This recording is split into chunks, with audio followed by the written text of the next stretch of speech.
রাজধানীর কাউরান বাজার বসানো হয়েছে এআই ক্যামেরা।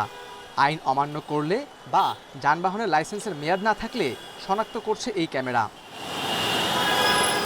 ক্রসিংয়ে লালবাতি না মানা, জেব্রা ক্রসিং দখল, উল্টো পথে গাড়ি চালানো, হেলমেট ছাড়া মোটরসাইকেল চালানো সহ ৬টি ট্রাফিক আইন অমান্যকারীদের শনাক্ত করবে ডিএমপির গুরুত্বপূর্ণ ক্রসিংয়ে বসানো এআই ক্যামেরা।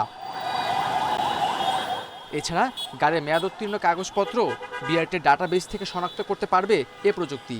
এতে স্বয়ংক্রিয়ভাবে মামলা হবে, এসএমএস ও নোটিশ যাবে মালিকের কাছে।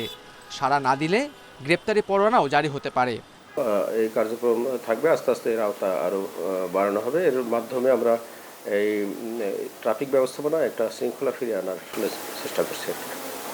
বর্তমানে রাজধানীর গুলশান, বিজয় সরণি সহ ৮টি পয়েন্টে ট্রাফিক সিগন্যাল লাইট স্থাপন হলেও পর্যায়ক্রমে প্রায় ৩০টি জায়গায় এই ব্যবস্থা চালু করা হবে। এটা হলে আমাদের উপরে চাপটা অনেকাংশে কমে যায়, মানে আমাদের কাজে অনেক সহায়ক হয়। মানুষজন হয়তো প্রথম দিকে একটু অভ্যস্ত হইতে একটু দেরি হবে, বুঝবে না সে কোন দিক দিয়ে অন্যায় করছে, তারপরে দেখবেন আস্তে আস্তে সব শৃঙ্খলা চলে আসবে। শাস্তি নয়, বরং সড়কের শৃঙ্খলা ফিরিয়ে আনতে ও জনসচেতনতা বাড়াতে এমন ব্যবস্থা বলছেন ডিএমপি কমিশনার। এটা আমাদের শুরু, আমাদের লোকজন কাজ করতেছে, আমাদের যারা ইঞ্জিনিয়ার, কম্পিউটার ইঞ্জিনিয়ার তারা কাজ করতেছে। অর্থাৎ ভবিষ্যতে দেখা যাবে যে প্রতিদিন হয়তো ১,০০০ মামলা হবে। আধুনিক প্রযুক্তি ও সমন্বিত ব্যবস্থাপনার মাধ্যমে সবকিছু নিয়মের মধ্যে আনা হবে বলেও আশা পুলিশের।